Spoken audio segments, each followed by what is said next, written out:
नमस्कार मैत्रिणींनो, भावनिक स्त्रिया खूप प्रेमळ, मनमिळावू असतात. त्या शक्यतो कोणाला जाणीवपूर्वक दुखवत नाहीत, पण त्यांच्या जवळचे मात्र त्यांना दुखवतात, टोचून बोलतात. ते वाद नको म्हणून निमूटपणे ऐकून घेतात, तर त्यांना कमजोर समजले जाते. होतं ना असं बऱ्याच जणींच्या बाबतीत.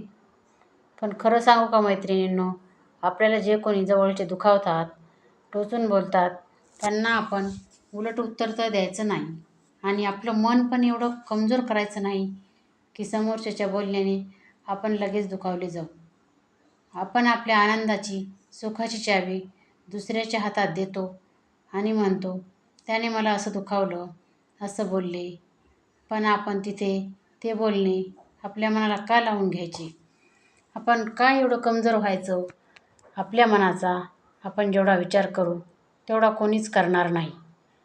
त्यामुळे समोरच्याच्या वागण्याचा किंवा बोलण्याचा आपल्यावर परिणाम होत द्यायचा नाही.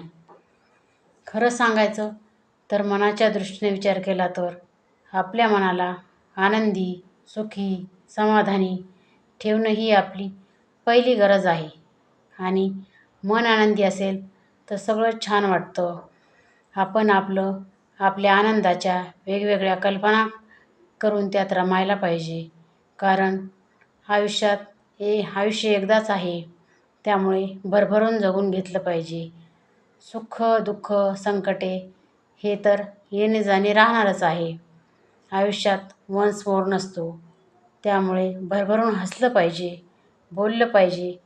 आपल्याला कोणी कितीही दबावाखाली ठेवलं तरी आपण आपलं उडणं नाही सोडायला पाहिजे. अच्छा तर मैत्रिणींनो, व्हिडिओ ऐकल्याबद्दल धन्यवाद.